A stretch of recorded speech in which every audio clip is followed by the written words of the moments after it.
Hello everybody, and just here and welcome back to Symphogear GX Season 3, Episode 3. I'm gonna start with just a little bit of housekeeping. I have a new layout for the subs and the timer. The subs are just a little bit smaller, but when I watched my video on full screen, the subs were really huge. So I thought maybe I'm just gonna shrink them a little bit, place the timer besides it so that there's more space for me and I have an easier time cutting my face out for thumbnails. That's essentially the primary motivation of this change. But yeah, you guys tell me what you think about it. Would you rather I go back to bigger subs, or do you not mind the smaller ones? Tell me about it in the comments, in the Discord, wherever you want. And yeah, that does it for housekeeping. Now, when it comes to Symphogear, the previous episode was interesting, to put it lightly.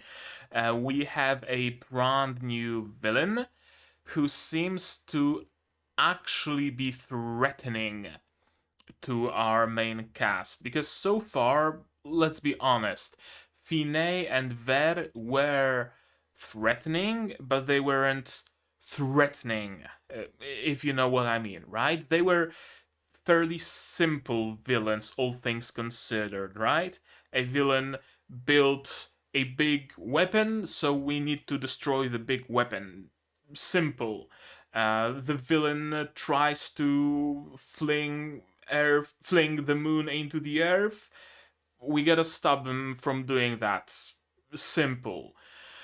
This time, it's different, because this time not only the villain, but also the villain's pawns can not only stand toe to toe, not hand in hand, but toe to toe with our main characters. Because Kirika, Shirabe, Maria were already able to stand toe to toe with them, but they far surpass our main characters in sheer power, in sheer strength, in sheer ability. And they also have the ability to destroy the one and only thing that makes our main characters actually capable of fighting. There hasn't been anything like that before. Sure, there was anti-linker that Ver was using, but there didn't seem to be any lasting effects of it. Right? They got out of the cloud of anti-linker, cuffed a couple of times, and it eventually wore off. This time, it seems like our little witch, our little alchemist, our little Mesegaki is actually able to permanently damage, if not destroy, their Symphogear. We've seen those little crystal pendants breaking. So, it's very interesting. Very, very interesting. Not only that, not only can those pawns, can those primary, like, henchmen of the witch do that, but also the noise. There's a brand new brand of noise that can also destroy Symphogear, which is mind blowing because so far noise was simple. It was just grunts. It was just waves and waves and waves of grunts, of fodder, of nothing really much besides it. Slice, slice, shoot, shoot, and the nose just breaks apart, and they can barely damage our main characters. This time, even the grunts, even the lowest ranking little fodder is a danger. The stakes are raised immensely compared to previous seasons, and I am honestly a little bit at a loss when it comes to thinking of where it can go. Because yeah, it's very hard to predict because it's unprecedented so far. The one thing I think they might be going for is the classic arc in the journey of a hero where the hero loses their special ability, special power, special weapon, special whatever, and has to fend for themselves and has to find the power to fight within them. no longer reliant on the weapons, no longer reliant on the goddess's blessing, no longer reliant on paranormal abilities they got from gamma radiation or whatever, but reliant on themselves, on their own ability. And then, when they prove to be worthy of being called a warrior, a hero, only then they are given their powers back and they essentially get a power spy because not only they have their own newfound ability, they have their own abilities back. I'm guessing we're going for that kind of an arc, but I'm not sure. I'm not certain. We might be going for an arc of a how should I say it? Primary character switch. That's also something that is maybe not very common, but common enough to actually be a thing, where the main characters have to pass the baton to secondary characters. And the secondary characters are now fighting, and the primary characters are now on the sidelines, serving as mentors, serving as helpers, but them themselves unable to fight. That makes me think we might be going for something like that. We might be bringing Maria, Shirabe, and Kirika into the spotlight, and they might be the ones who actually have to face against the witch. Those are kind of like two ways it can go. I'm not sure which way it will go, but one of the two. And Earl Grey with lime. It's very hard for me to predict where this season will go. Now, granted, we are only like 2 episodes in, this is the third, but usually I would have some sort of an idea, but I have absolutely none. I don't know where it's gonna go. Will the little witch become the the 7th Symphogear user? I don't know. That little girl with the little box, will she become the 7th Symphogear user? I don't know. Will she become the new Finney? I don't know. Will she become the new scientist person on board? I don't know. Will they bring Ver back? I don't know. Anything can happen. Like, literally anything can happen. All I know is that the little witch needs correction. Correction is much needed. And hopefully it will be delivered swiftly by our characters. But to see whether or not that's gonna happen, I need to give you your subs. And yeah, that's how they look now. So tell me what you think of them in the comments or on the Discord. Discord link is right about here, so join it. It's also in the description. Suit yourself. And I need my sound and of course a reminder of support. You can support my channel by sharing the videos, by supporting me on Patreon. Link is in the description. On Throne, that's a brand new thing I'm exploring. And if you support me for $10 a month on Patreon, you get early access to videos like this, like Symphogear. If you want to watch episode 4 right here, right now, $10 on Patreon, and you're gonna be able to do just that. And with all of that out of the way, we can finally start watching episode 3 of season 3 of Symphogear GX version, the same as usual. Not Ripple. Oh, fucking hell. What's the version name?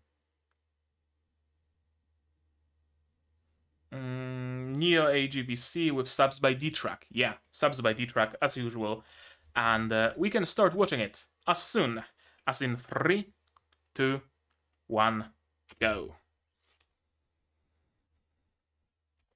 Yeah. Your sword is like the least of your problems. Your Symphogear is also dissolving.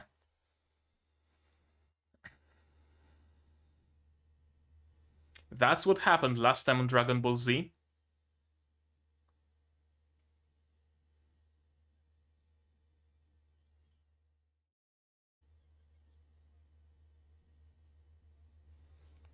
They're alkaline alloys.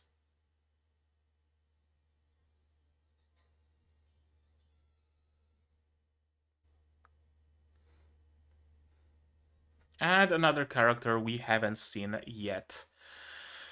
And the hexagons. Hexagons everywhere.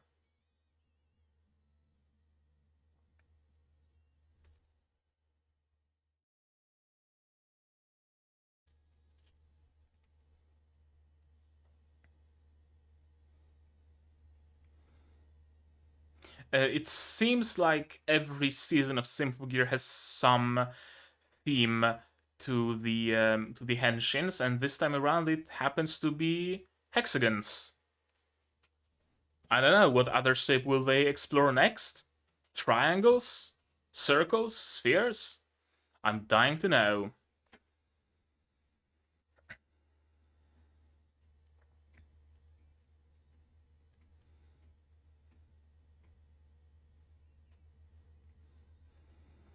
There's plenty of fight scenes in the OP, so I'm assuming the loss of their Symphogears isn't permanent. Maybe something for like 4 or 5 episodes, or until episode 4 or 5 or something like that. I'm not sure. Also, a little bit of a spoiler that Maria now has a Symphogear.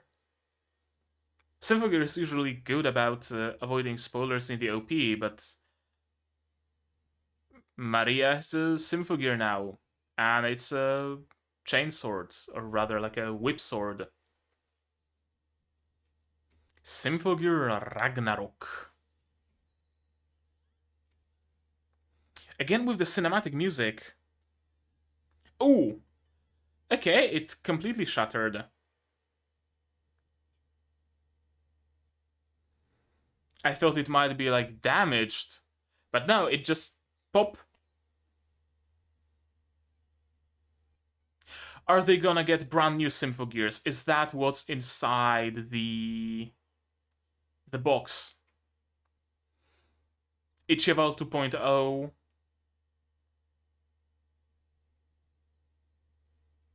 Yeah, that's yet another possibility. Finding their inner power, being on the sidelines, and getting a power up. Like in Power Rangers, replacing their old morphers with their brand new shiny morphers or whatever.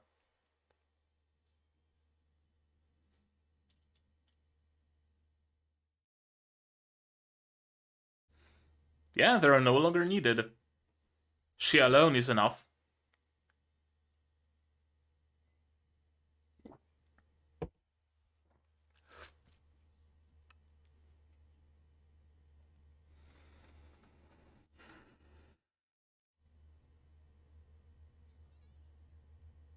Whomst? What is this banner you have around yourself? Oh, we're getting a henshin for her. Okay, that's cool. Ooh. Technomagical? Yeah, we're going full technomagical. There's even like screws flying around. Circuit board?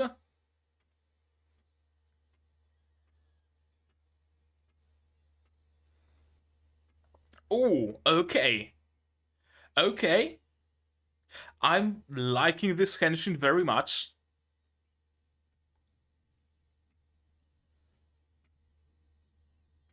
Des.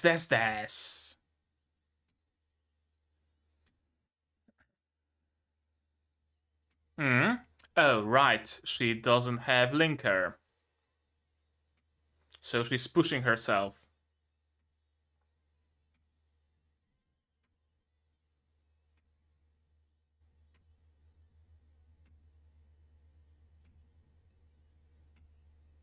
Yep. That's a big if.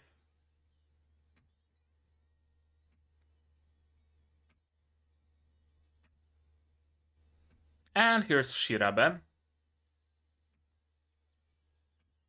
My love, alpha style. Yeah, close. Why the banner?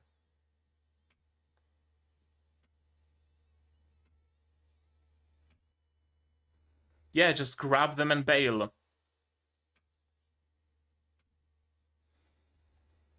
Yeah, you need linker after all.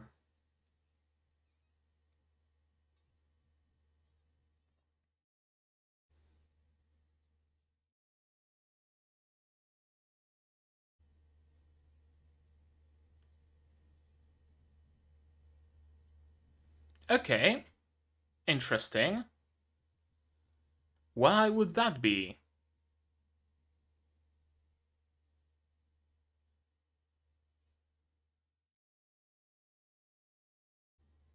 Why withdraw?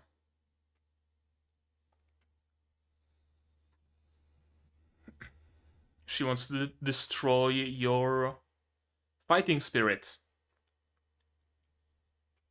I think that's what she means.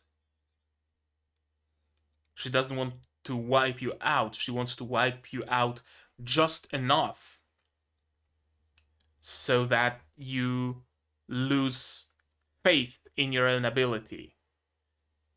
Essentially, a little bit of psychological torture. Beat them down, let them recover. Beat them down, let them recover. Beat them down, let them recover. Never actually ending the beatdown.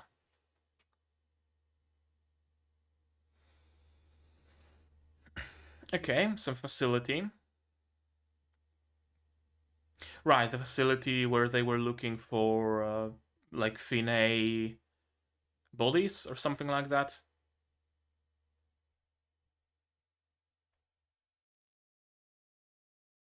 Finney candidates. Yeah, yeah, yeah. Oh, so Ver was a part of it. Right, he was.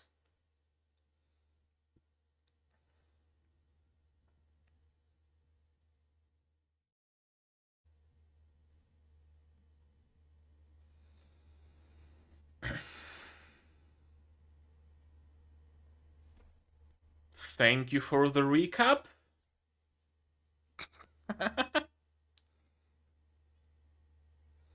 Yeah, you were always doing something someone else was telling you to. Yep, yep, yep. You need to find a reason to fight.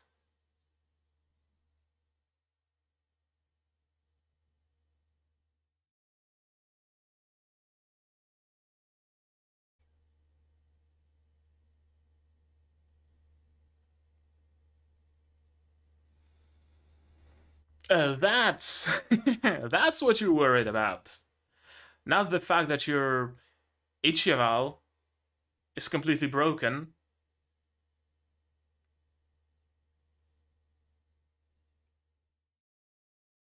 Hmm.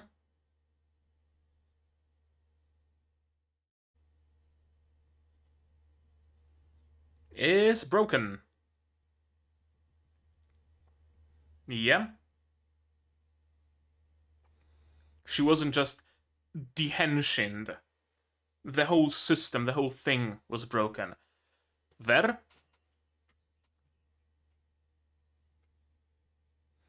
She's not here, but you have another scientist on hand that might just be willing to help.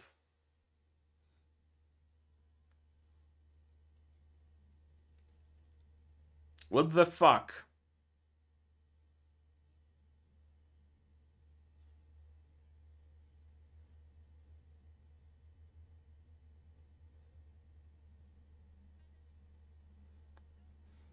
Please do. You do. Okay. Okay, that's what we needed.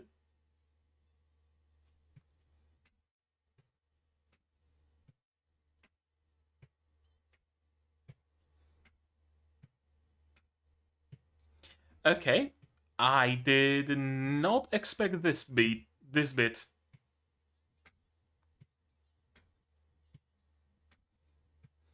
Teaching how to make beef stroganoff through song.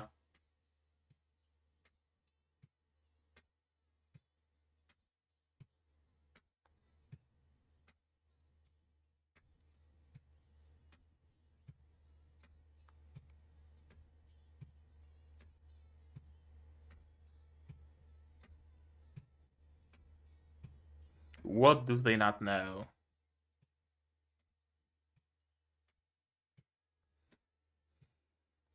I mean, yeah, goulash is in general fairly easy to make.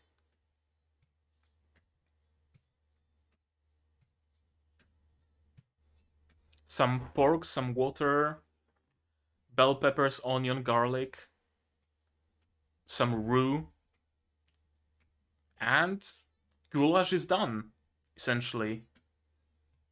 Serve it with potato pancakes and sour cream. Perfect food.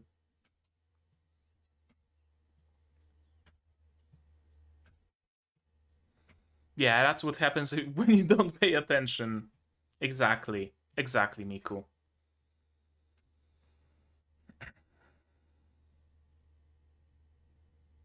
Hibiki. Really? Really? Sometimes you don't have a choice, though. Sometimes you just straight out don't have a choice.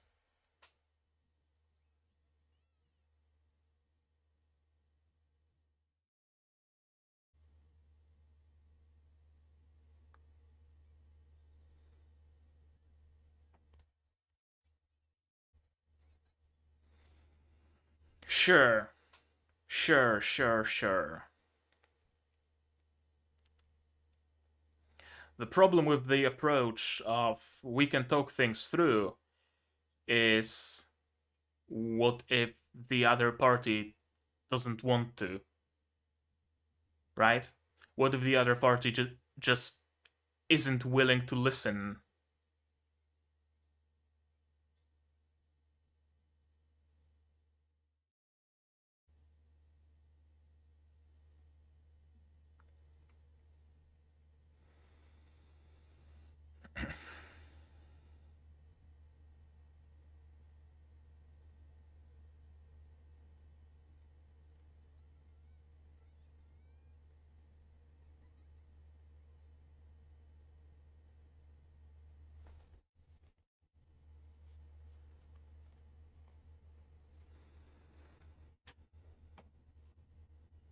Yeah.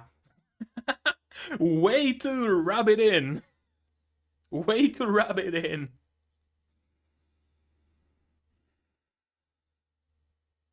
Okay. But the mechanisms around them. Yeah, yeah, yeah. Gotcha. Exactly.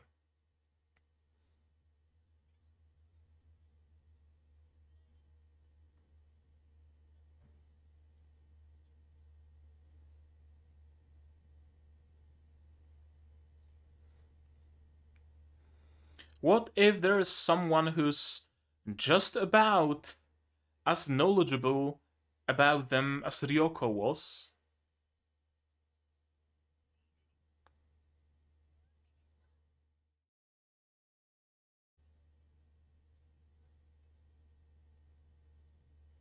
Yeah.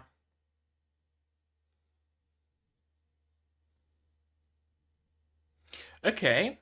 Tailored linker. That's first time I hear of it. I thought it's like a generic thing. It's just a linker, not like Shirabe specific linker or Kirika specific linker.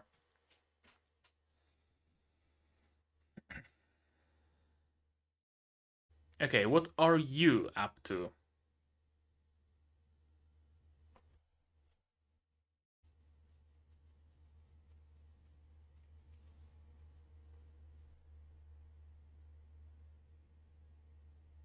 The fourth doll is awake.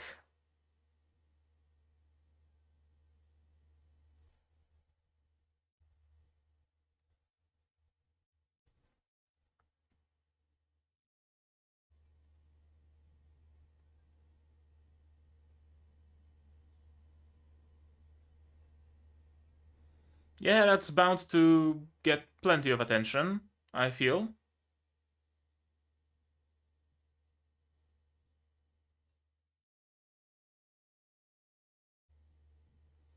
What is your plan exactly?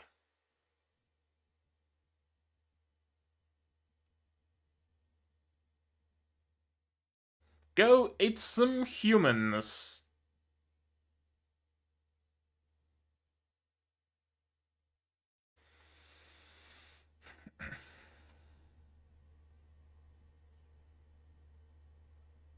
Right, the other little girl with the box.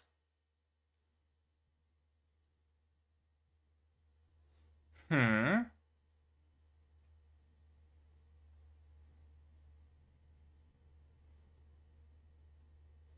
Interesting. We haven't seen that apparatus quite yet. But plausible. Yeah. We know so little of alchemy that literally anything is possible.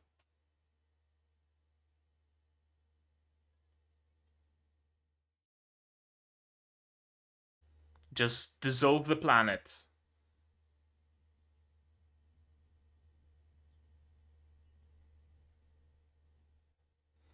Is she able to fix the Symphogear? Maybe? Created. Homunculus?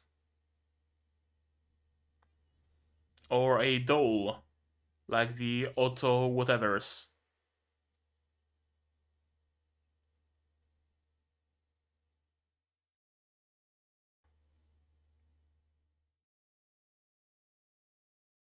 A clone, perhaps? Chateau de Tifogés.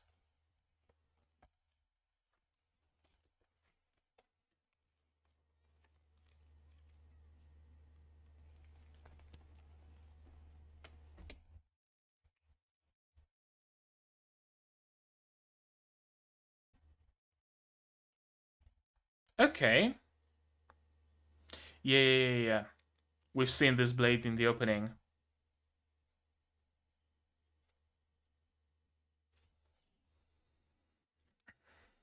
She is not entirely human. Is she denser, though?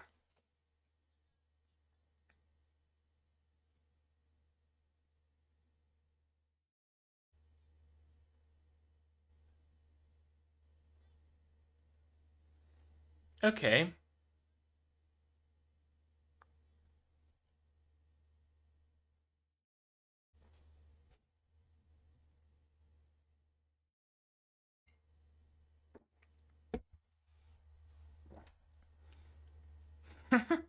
Miku the Progressive?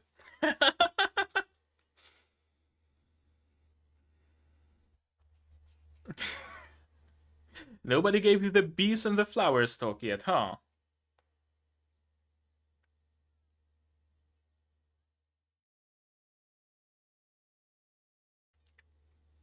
"3 minutes left. Plenty of time for shit to hit the fan."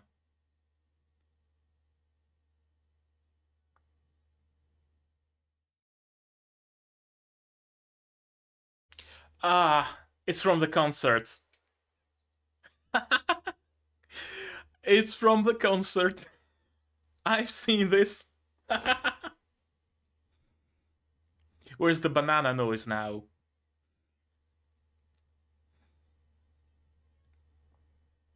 No, probably not. Not this time around, Hibiki.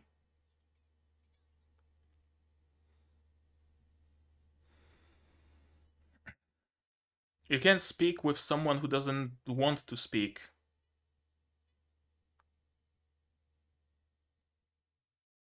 I mean, you fight one person and help millions through that fight, so it's a very easy balance.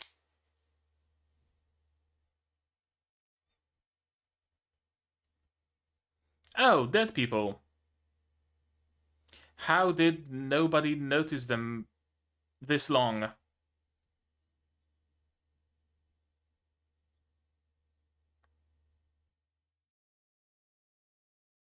Yeah, I wouldn't call her that.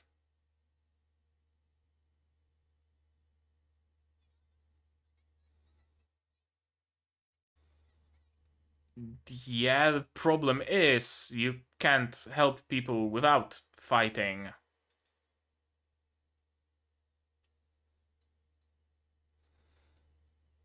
Your weapon is a spear and fists and hands, not a shield.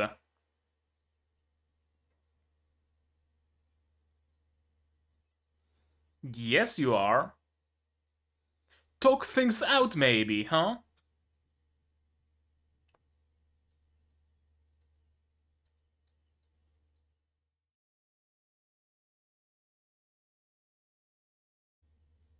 What?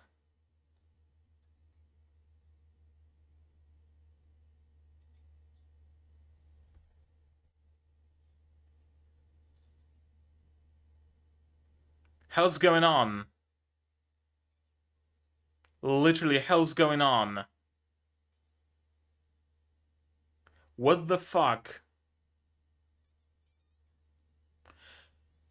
Because she rejected its power? Kinda sorta deal? I have a feeling that might be it.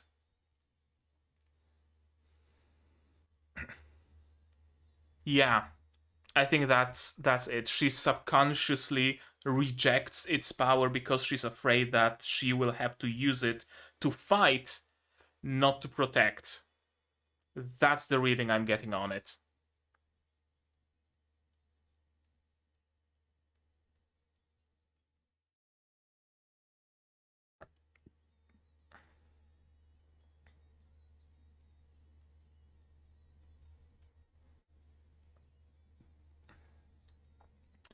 Well, that's a little bit of a pinch they found themselves in. Wonder what's gonna happen.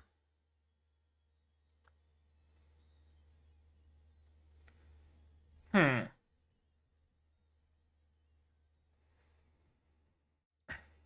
Either Deus Ex Machina in the form of any of the other Symphogear users, or could maybe Miku sing the song and use Gangnir?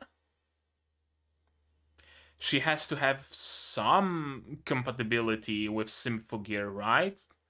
Since she was able to use the whole the mirror relic, whatever was its name, so she might even be able to use Gangnir. Interesting, interesting, interesting. Uh, why the fuck did my camera freeze? Please, I beg of you, don't do this to me. Okay, yeah, stop and start. Connect failed. Please try again. Check IP and port. Check network connection. Why are you doing this to me? Why are you doing this to me? Well, everything seems fine, but okay. I'm just gonna show you this view, and I'm gonna do this just so that something happens on the screen, and let me restart the camera. Why the fuck does it not want to work? Okay, I'm gonna pause it and get back to you soon. And we're back. My phone just decided out of nowhere that it doesn't want to be connected to my Wi-Fi anymore. And that broke the connection between my phone and my PC. I don't know why, I don't know how it happened, but thankfully it happened not during the video proper, but during our transition between segments. So, now, with all that out of the way, let's watch this episode again, shall we? Okay. I'm a little bit shoved, but no matter. Last time on Dragon Ball Z, yeah, we're getting the reminder. OP, OP, OP, OP, OP, OP, OP. No, that's no longer the OP. I wanted to take a look at something. Can I take a look at the sword again? Oh, there we go. No, no, no. Go back. Does it really say gibberish? Kryn v... No, Kryn vdsychugas et Tainida. Yeah, it really seems like gibberish. Leafeitlean Aupo. Probably gibberish, unless it actually can be translated. Then do let me know if it actually has a genuine translation. Maybe it's just written in Old Norse or something, and that's why I just can't read it. I can read the letters, but not discern the meaning of the words. And yeah, Symphogear really is broken. It's not just cracked. It's not just damaged. It just pops off.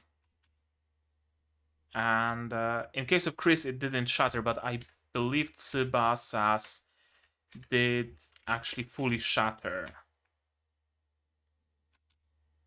Is it here or a little bit later?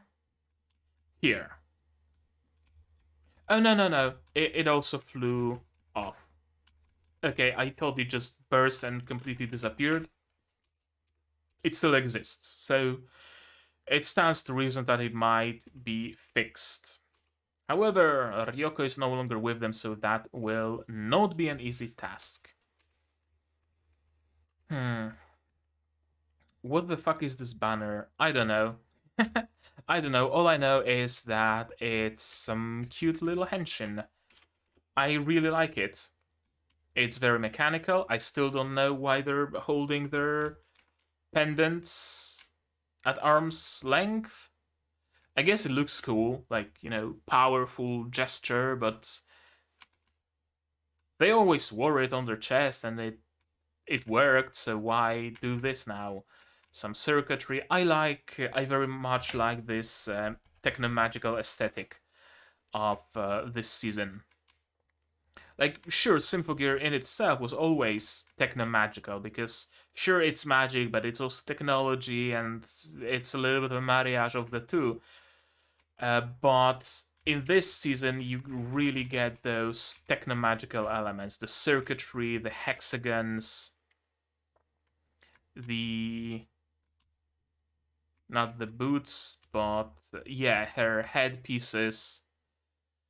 They consist of multiple parts.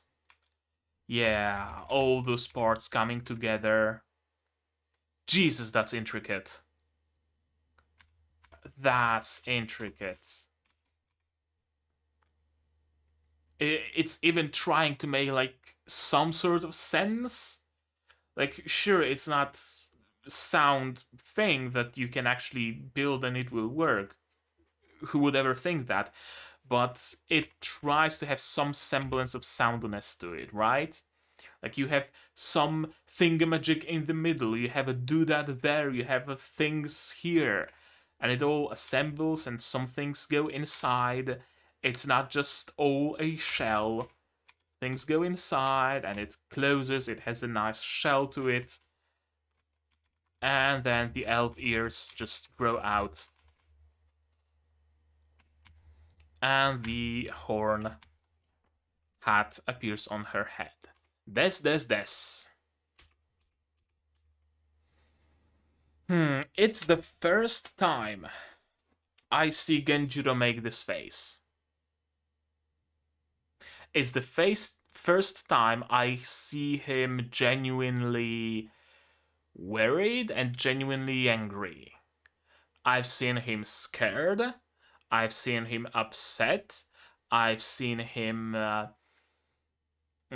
surprised, but I've never seen him make this face. And that should tell you all you need to know about just how high the stakes are. Nothing like that has ever happened in the whole history of the program, as long as he's been with the program. This is a first. Because at first, all they needed to do is just kill some noise here and there, and that was nothing. Then there was the whole conundrum with Fine, but it was also mostly just a matter of we have more strength than you, and that's essentially it. hit harder. If you're not hitting hard enough, just hit harder. And that was essentially the solution to Ryoko and to Finney. In case of Ver, it was also a solution of just punch him really hard and save the world. This time it's serious. Very, very serious. Shirabe and Kirika, and yeah, they have the good sense here to just grab the people they need, grab the VAPs, and bail. Don't engage in combat. Like, they know what can happen if they do engage in combat, so they just bail. But of course, they need Linker to be fully capable, and they don't have the Linker. Interesting. Why? Why don't they have Linker with them?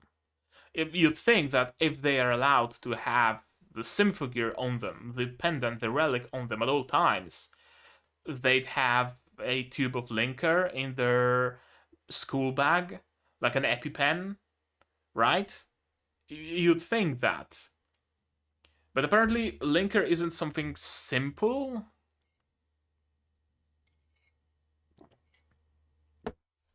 I was under the impression that Linker is something you just brew a vat of, you put it in bottles or in syringes or whatever, and anybody can just use it. If you need Linker, you just grab the syringe, shoot yourself a little bit of a Linker in the arm, and you're good to go. But apparently, as we learn later, they need some specific Linker, some Kirika Linker, and some Shirabe Linker. I don't know. Interesting. Perhaps it was just my misconception. Perhaps they're trying to figure out some, like, stronger Linker. Not a generic thing that works on everybody, but something tailored specifically to them. So that perhaps they get a little bit of a boost in power, or maybe it works longer, or maybe it has less of a negative effect on their bodies, or something like that. That might be it. Or perhaps they simply do not have the technology. Right? Ryoko is no longer with them. Sorry, bless me. Ryoko is no longer with them. Ver is behind closed doors, probably in a padded room, and maybe Ver was actually able to make a generic Linker, but for users, as far as they are concerned, in the Disaster Squad, everybody needs Linkers tailored specifically to them. I don't know. If it's the case, then that means having Ver as a consultant at least, or perhaps a full-time employee of the branch of the Disaster Squad would be very much beneficial, right? Like, give him a little bit of therapy, give him some semblance of power, right? Yeah, you can be a hero if you help us. And that would already be like, oh, hero! Yes, I want to be a hero. Give me a chance to be a hero. I don't know. Maybe I'm just deluding myself. Maybe that will never appear again. But I'm getting very strong vibes that he very much might. They're alluding, especially in this episode, they are alluding to it a lot. If only Ryoko-san was here. Oh, without Ryoko, we don't know that. Oh, Ryoko created the technology, but we don't know everything. Oh, if only we had someone like Ryoko. It constantly appears and appears and appears in this episode, so that makes me think, if not Elfheim or whatever the name of that clone, that genderless clone is, probably not, but I'm not sure, then Ver. My other bet would be, of course, Nastasia, but it seems like she's genuinely dead. She didn't just cryogenically froze herself to save herself, and they retrieved her, and she's just laying in a hospital in a coma, and maybe they're waiting for her to wake up. No, she's just dead, and that just leaves Ver as the Ryoko-like character for them. This is interesting. No need to pursue them. Just bail. Just bail. No need to fight anymore. We apparently achieved what we needed to achieve. Shirabe and Kirika have escaped. Top priority is to retrieve the gear users. Yeah. Clear, standby, clear.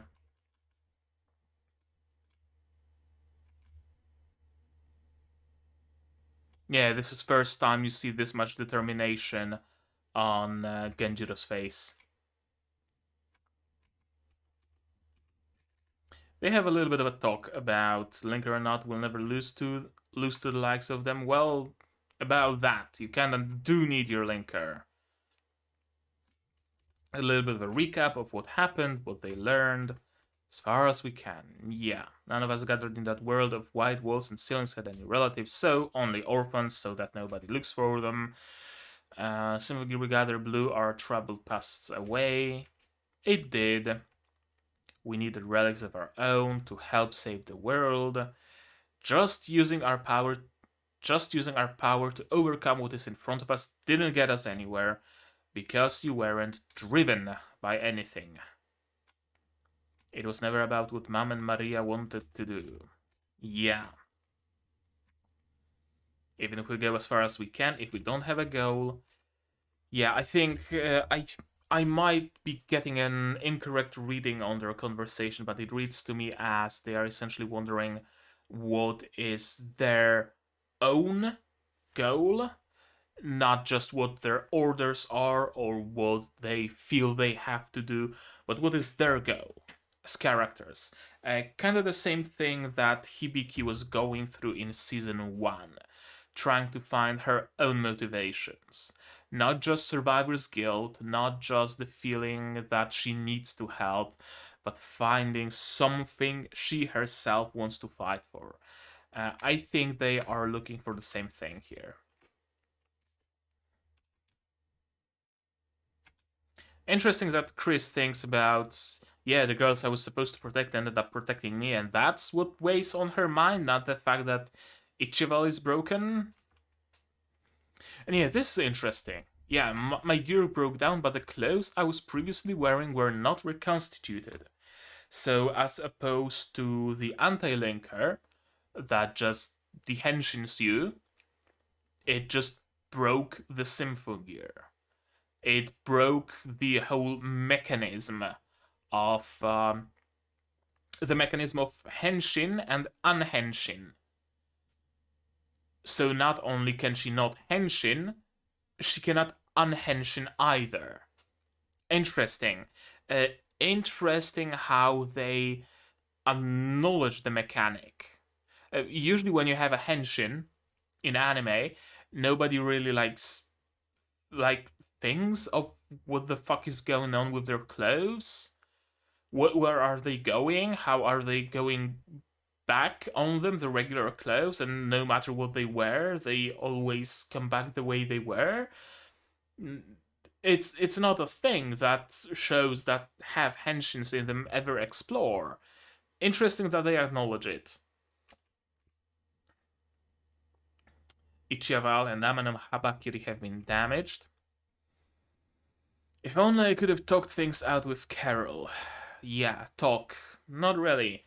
I think this season, not only Kirika and Shirabe will be going through their journey to understanding, or rather to finding what they want to fight for, but Hibiki will also be going through the journey of coming to terms with the fact that defending includes fighting, that you cannot always talk things out.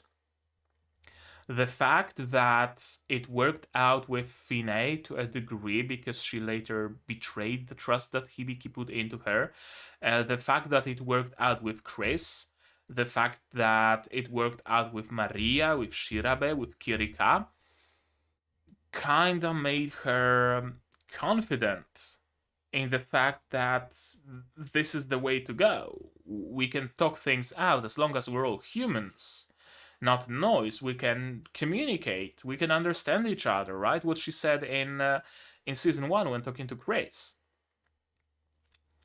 But she doesn't take into account the fact that the person she wants to talk to doesn't want to listen and doesn't want to talk back.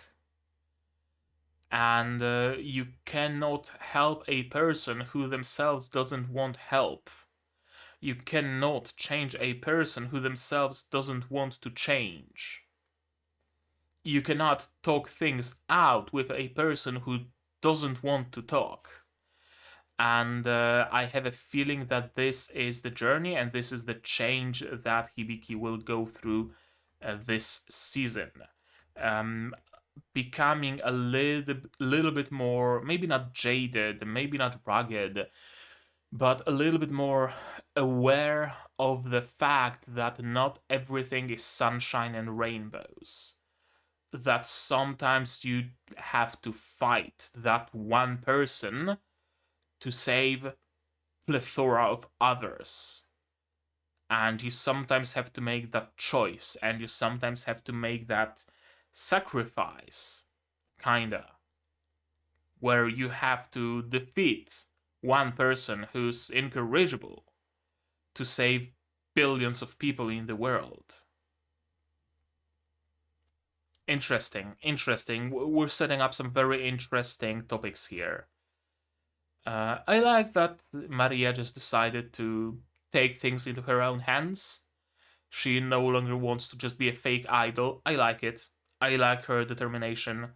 And she requests transfer to Song. Predictable, but not unwelcome. Also, interesting thing that I just only noticed. Tsubasa's hair looks much smaller than in season 1. In season 1, her hair really looked like a light bulb. It's a little bit more subdued in this season. This I did not expect. Straight out. A song about the recipe for beef stroganoff. I did not expect it in the slightest. Because when you think about it, we never really had any like song numbers outside of combat, did we? Sure, there was some singing in class, but not like a full song. This is a full song, as if they're going into of the quality and of the amount and significance, I guess, of a henshin song or a fight song or a swan song or just any other song that we've seen so far, and it's just about beef stroganoff. Mushrooms, onions, tomatoes, and milk. Touch of sour cream, and it's done. Today's cooking self-study, we're making beef stroganoff. You know it from manga and anime. Well, now I do. I didn't know that beef stroganoff was like a manga and anime thing. It was always Hamburg steak. Hamburg steak, Hamburg steak, Hamburg steak everywhere. And I haven't really seen beef stroganoff all that often.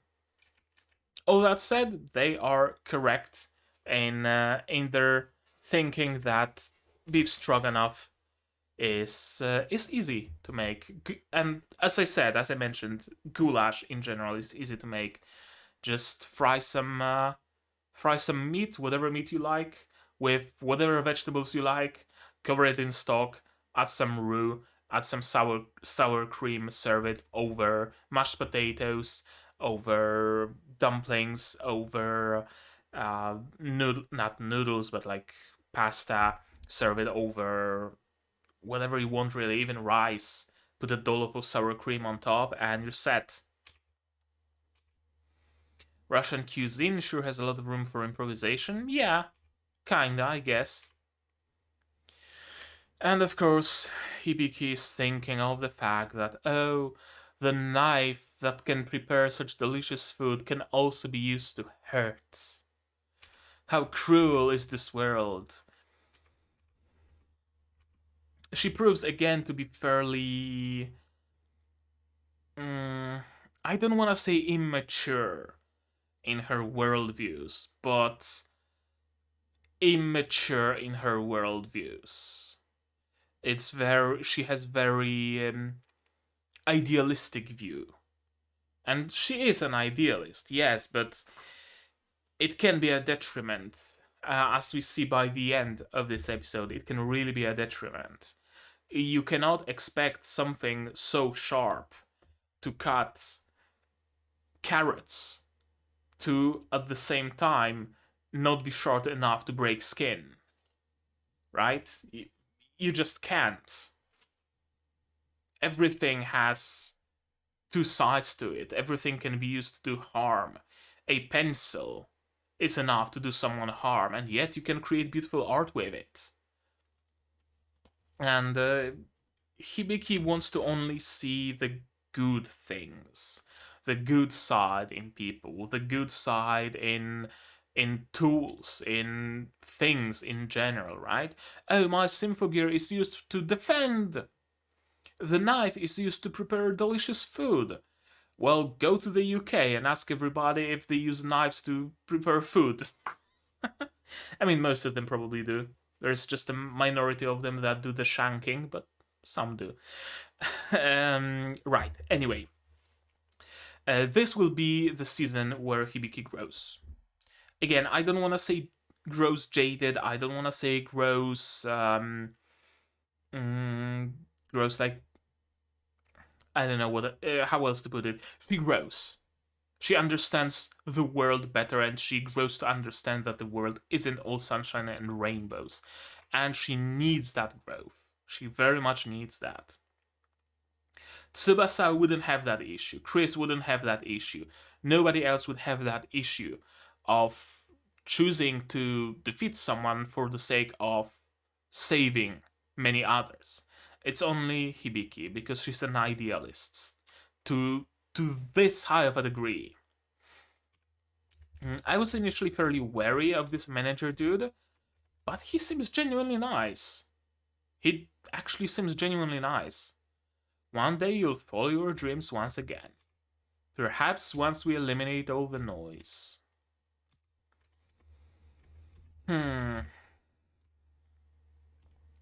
Though that may not be the best term to use right now. Holy shit, way to rub it in.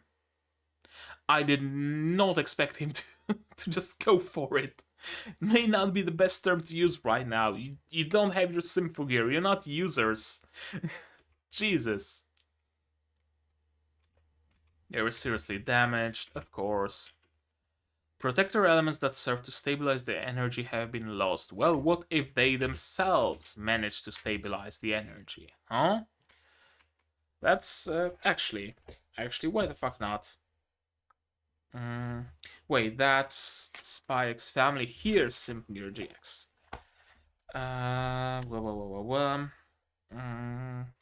They learn to use relics raw, not relying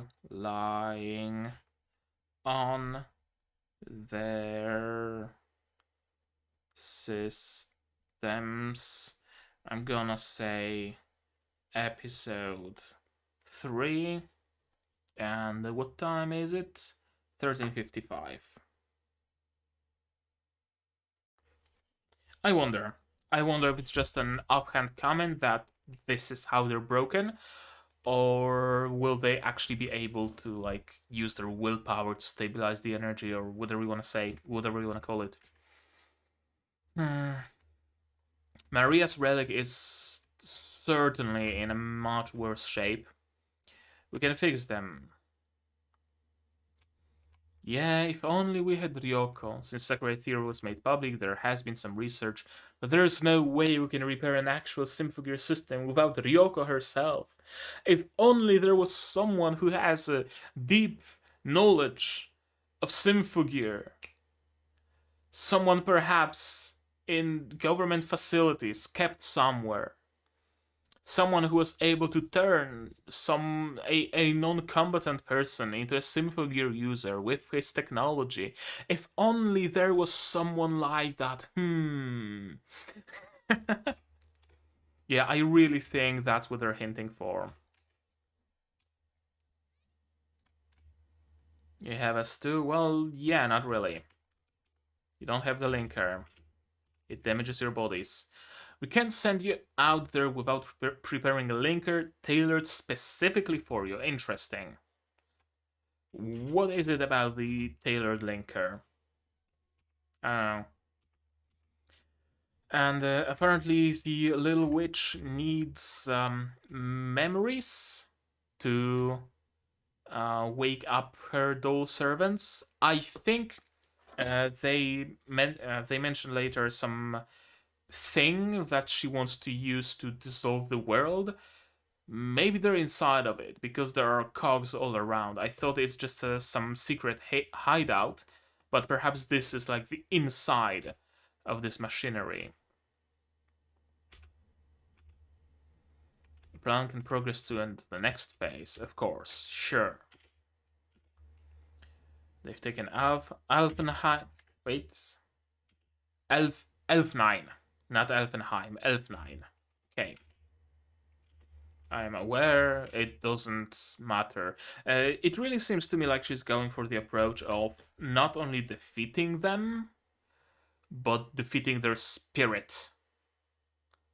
I think that's what she's aiming for.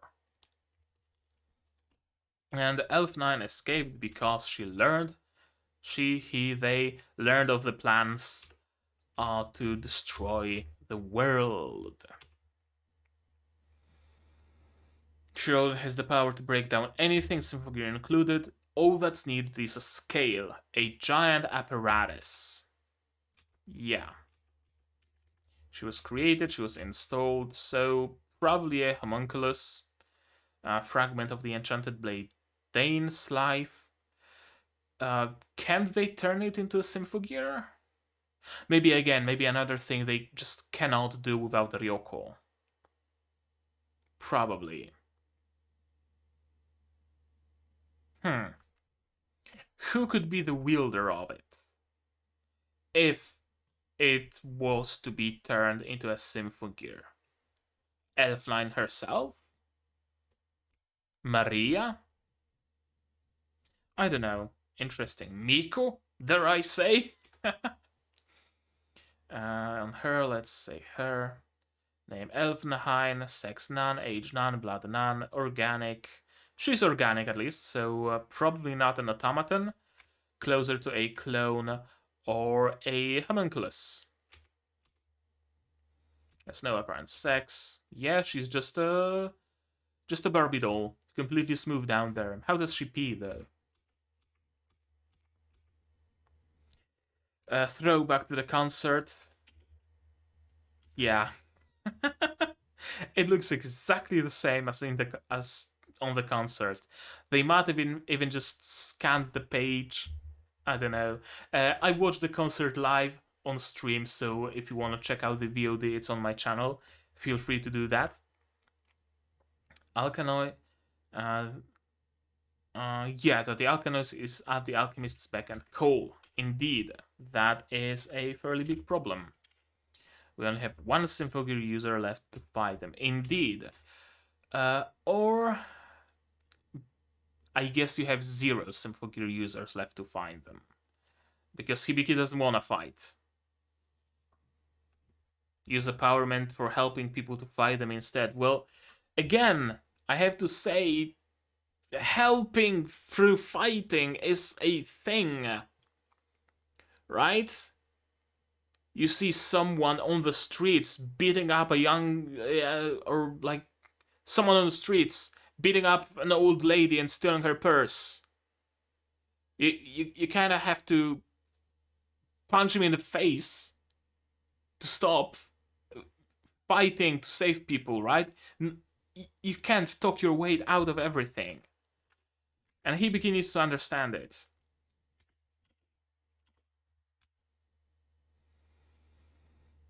And Maria is right here. That is the arrogance of those privileged with power. She has the power and she can afford to make those choices. She can afford it. Right? She can defend her friends. She can defend. Sure. The noise can be pouring out of the Library of Babylon or out of wherever they're pouring out at the witch's beck and call. And she can just defend herself. She can probably even defend her friends. But what of the other people?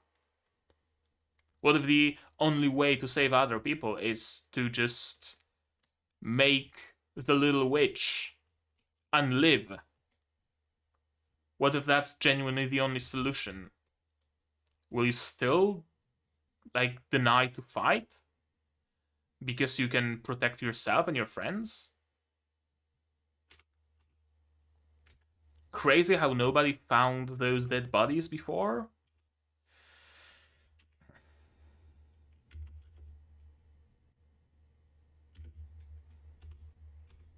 Here comes Alkanois, she's fighting dirty, and you're not fighting. She just can't sing, for some reason. She doesn't remember the chant. Even she is just disappointed.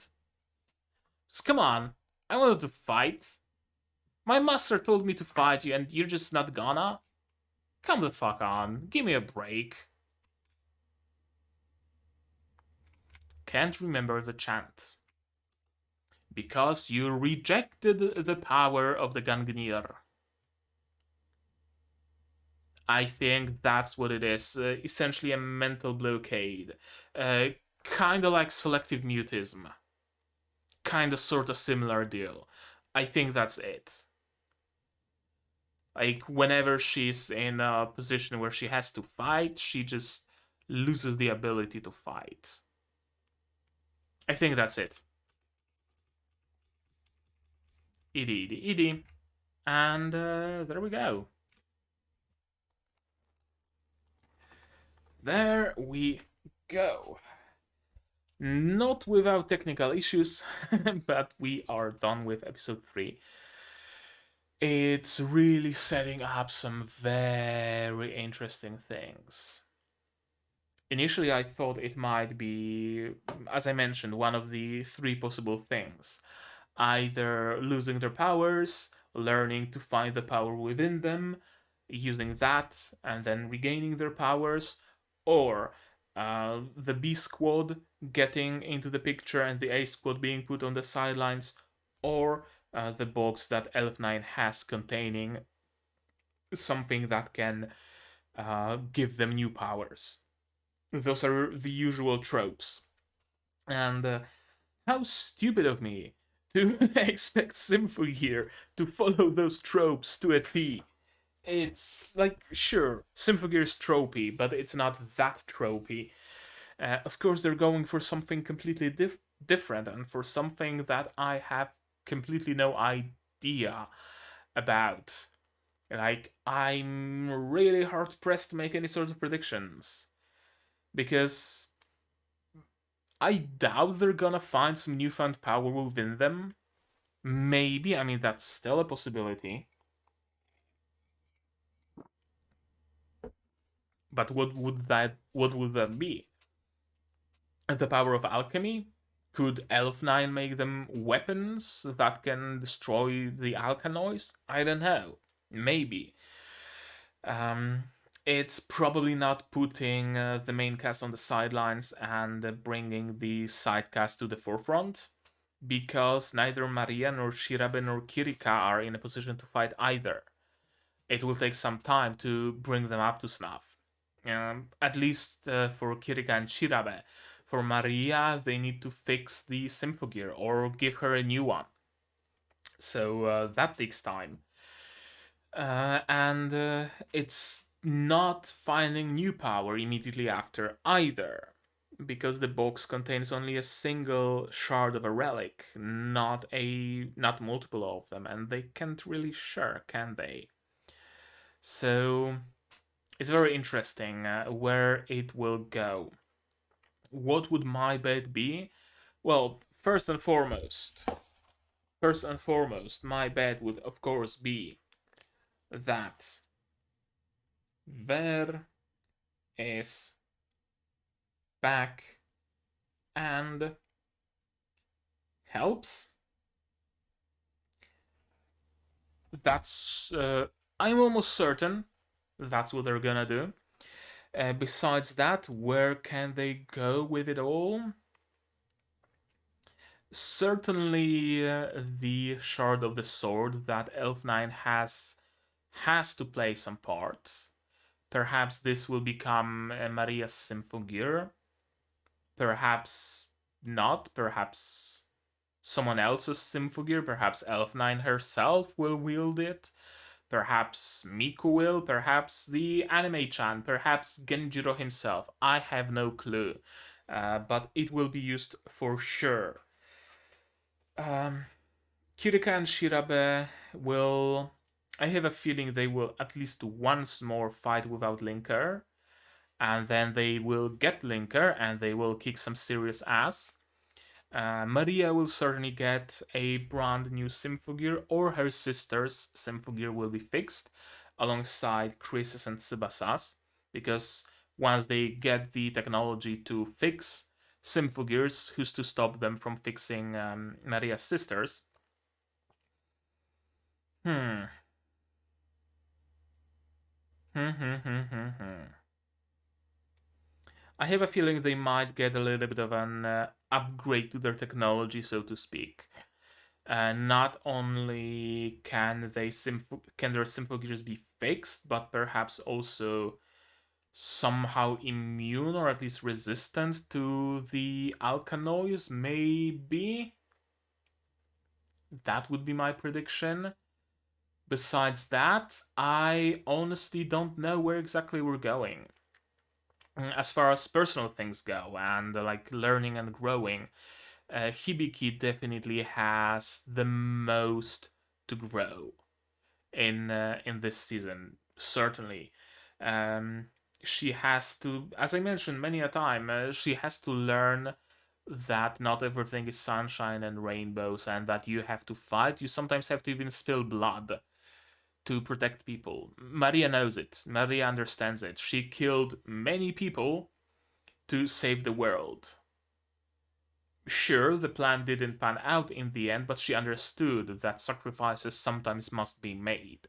Perhaps not quite to that degree, but to sacrifice a villain to save the world, that's not a big price to pay, is it? And Hibiki needs to understand that.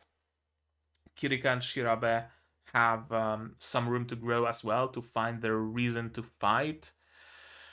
And besides that, I think that's it. I think that's honestly all I have to say about this episode. I have no clue where it's gonna go next, especially with, that ending. That cliffhanger. Hibiki unable to fight because she has a mental blockade. Maria not having a Symphogear. Tsubasa and Chris not having theirs. Only Shirabe and Kirika are left, really, and even they are without Linker, so they can't exactly go toe to toe with the Blue Doll, can they? Either some other kind of a Deus Ex Machina will help them, will help Hibiki, or someone will pick up her Gangnir and use it. Perhaps Miku, perhaps one of her other friends, perhaps Maria. She might just drop by, grab her Gangnir, and use it to save her. That's also a possibility.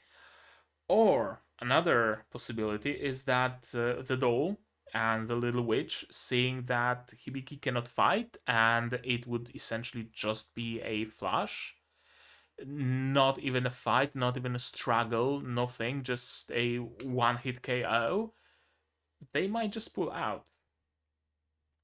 Because I'm getting the distinct feeling that the little witch just wants to, again, as I mentioned, wants to not only defeat them but destroy their very spirit. And to do that, you need to beat them into submission, beat them into a point where they lose hope. You need to allow them to grow back, and then you need to beat them again so that they lose hope that they can ever escape the cycle, that they can ever fight you, that they can ever win. And only then, once they lost all hope, only then do you defeat them. killing Hibiki and her friends, it isn't aligned with the goal that this little witch seems to have. So it's probable that they will just pull out. Huh. Huh, huh, huh. Interesting. Interesting where it's gonna go. It's really setting up some interesting, some cool world building. It's setting up some interesting potentials for stories and some interesting potential for character growth. And I cannot wait to see where it's gonna go, what's the payoff is gonna be. I hope they're not gonna go. Oh god, I hope they're not gonna go for reinforcing Hibiki's belief that we can talk it out. I hope she's genuinely not able to talk things out throughout the entire season. All of her attempts are completely foiled. I really hope, because it's what she needs. She needs a reality check. And yeah, I think with that, I'm just gonna end it here. So now you guys, you tell me, what did you think of this episode, of my reaction, of my theories? Do let me know in the comments. Just leave everything spoiler free, please. Someone, from what I heard, had like some light spoilers on the first episode, I think, or something like that. I don't know, but please don't do that. Even light spoilers can be like big spoilers in the end. I'd rather have none. So please, I beg of you. If you want to talk spoilers, you can do that on Discord. There's a link here. There's also a link in the description. You can join that. There's a Symphogear channel, and you can talk whatever spoilers you want in there, as long as you use the spoiler tags, so I don't see that. Like this video if you liked it, dislike it if you disliked it, but tell me why so I can improve. Subscribe to the channel to be notified of future releases. Not only Symphogear GX, but also, let me check real quick because I forgot the names of those shows. But also, where is it? Fuck's sakes. But also Ruby, Overlord Season 4, Hataraku Mao-sama Season 2, Yofukashi no Uta. I'm looking particularly forward to that. We still have some Review Starlight to watch, the recap movie. I'm gonna be watching probably next week. If you're watching it on Patreon, then I'm gonna be watching it. If you're watching this video on YouTube, then I'm probably gonna be streaming the recap movie tomorrow, and also the sequel movie to Review Starlight, and then some other non-seasonal show. What's it gonna be? I don't know. Maybe Madoka Magica, maybe something else. Who's there to say? Well, my patrons are there to say, because they get the voting rights. And if you want to support the channel, if you like what I'm doing, and if you also want to vote, and if you also want to give your suggestions, and if you want to watch non-seasonal shows like Symphogear Review and whatever else 1 week early, you can do that by supporting me on Patreon. Link down in the description. For $10 to get early access, and for $5 you get the right to vote. And you can also support me on Throne, and if you just don't want to spend money, you can support the channel still by sharing my videos, spreading the word. The word of mouth really matters a lot for the growth of a channel. Like, comment, subscribe, share, join my Discord, Patreon. And yeah, for $1 on Patreon, even $1 gets you a role on the Discord server, and it gets you a place in the credits. So if that's something you want, that's something you can get. And with all of that, with all shield that needed to be shield, we can finally finish this episode. And yeah, that's gonna be it from me for today. So as always, do all the good stuff, and I'm gonna see you guys in the next one. Cheers! And here's the credits that I mentioned. Your name can be here.